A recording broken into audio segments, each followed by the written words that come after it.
What it do, what it do, what it do, what it do, what it do. Back at y'all with another one. So, man, game 2, it wasn't like, I don't know. I never really thought the Celtics was going to lose that game.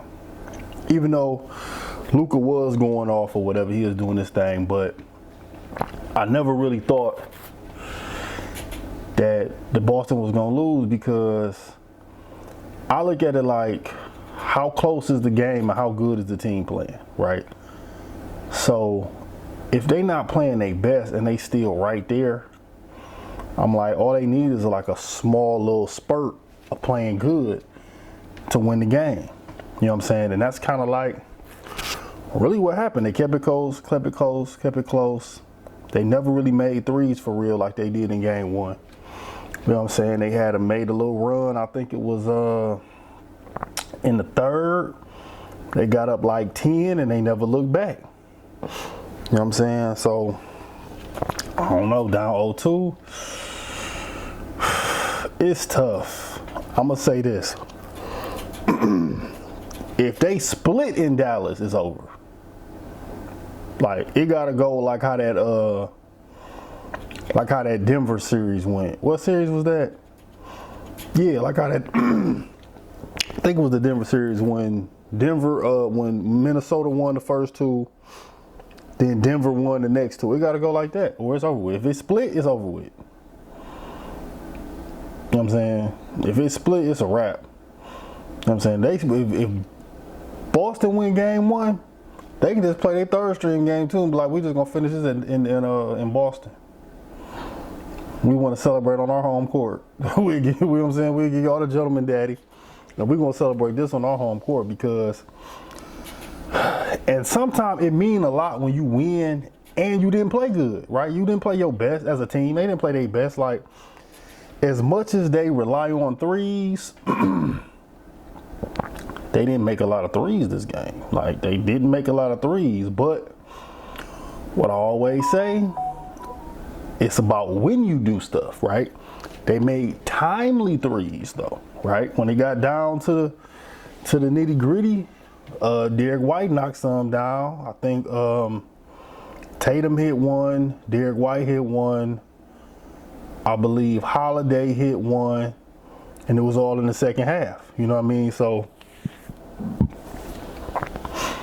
and then they beating Tatum, they beating Jason Tatum ass, right? And he ain't getting no calls for real. Like, if he got the calls that PJ Washington and Derrick Jones Jr. got, he'd average 30 off free throws, because he already had like 18. But he go to the rack almost every time, and he don't get no whistle. Whatever, it is what it is. You know what I'm saying? And the X factor in game 1 was Porzingis. Porzingis really didn't have no big impact in game 2 like that. He really didn't play a lot of minutes. He really didn't have no big impact. You know what I'm saying? So for them to win without Porzingis having a big impact is big, because I thought Porzingis was going to be the X factor to the whole series, right? I thought they he was pivotal for them even being able to beat Dallas.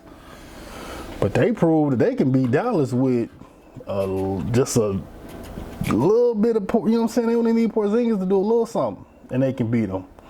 Now, he did look like something when he, whatever that play was on the baseline when he fell, he looked like he was dragging a leg after that. So that's going to be something to watch. Is he going to be okay? Because I do still think they need him.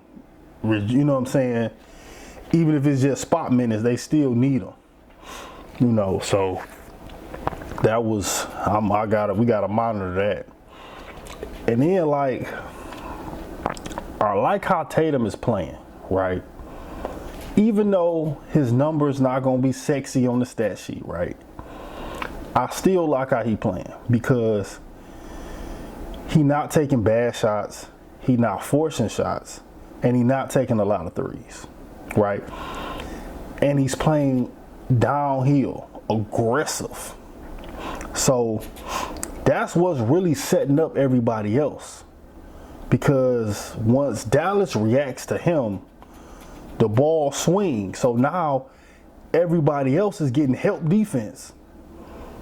You know what I'm saying? It's Tatum drive, collapse the defense, kick. Now everybody in help. And when you got offensive players that all can get their own bucket, all they need is that. And it's way easier than trying to score on the set defense. So it might be swing before it's a bucket, but it still starts with that initial Tatum taking it downhill and being aggressive, whether he score or not.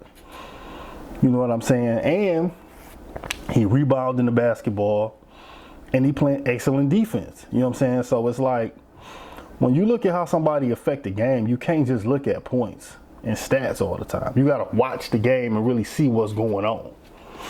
You know what I'm saying? Even though he's not going to get his credit, he never do. But I like how he playing. You know what I'm saying? Because look at it on the other side. Luka having a better individual game, but when you playing ball dominant and you keeping the ball in your hands a long time, it affects how your teammates play. Right? Your teammates off, they not in rhythm, blase split, right? So playing the downhill Tatum way where everybody move, everybody getting the ball got energy, your team gonna play better. You know what I'm saying? So I like it. I like it. It remind me of kind of like when Golden State played Cleveland back in the day. Like, LeBron had better numbers, but on Golden State, the ball move, everybody involved. One man can't beat a team playing good. You know what I'm saying? Like, you can't beat that. You know what I'm saying? That's why you think White was hot when he needed to be, because he was seeing the ball. The ball was moving. He was getting touches. He was getting, you know what I'm saying? Even if you don't shoot it, just touching the ball make you feel like you're involved.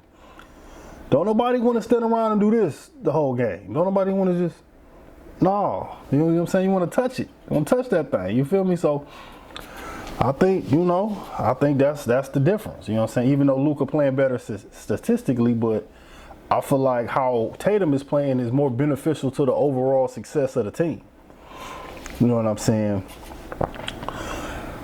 And Luka, but Luka balled. You know what I'm saying? He balled out this game. I mean, this last game. You know what I mean? But it's like, that's a lot to ask one man to do. You know what I mean? Like, I think he might have had a triple-double. You know what I mean? Like, that's a lot of pressure. Like, that's a lot of work. You know what I mean? To you know what I'm saying? That's a big workload to have to do every game just to give your team a chance. You know what I'm saying? I think with great offensive players, they learn eventually that less is more. You know what I mean? Like, having your team playing good with you is more beneficial than you having a crazy offensive game. You know what I'm saying? Like, if Luka had a good 25, but everybody else was involved, then they would be more dangerous as a team.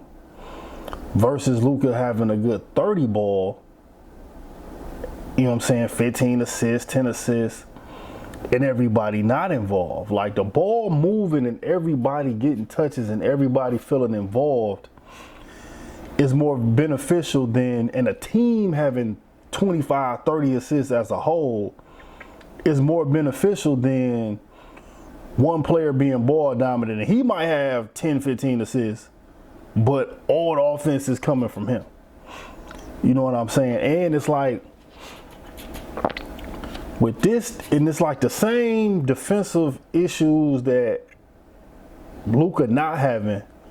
Like, Luka was not having no issues really with Boston defense because he's 6'9". So at the end of the day, he got that little turnaround, little hang on one leg that he can get off on anybody, right? But who was affecting is Kyrie. Because it's tough enough to get your shot off at 6'2" on a 6'9", 6'8" guy anyway, right? It take a lot of wiggle to get, you know what I'm saying, to get your shot off. But it's even tougher when, like, you got Brown on you You get off Brown, now you got Tatum on you.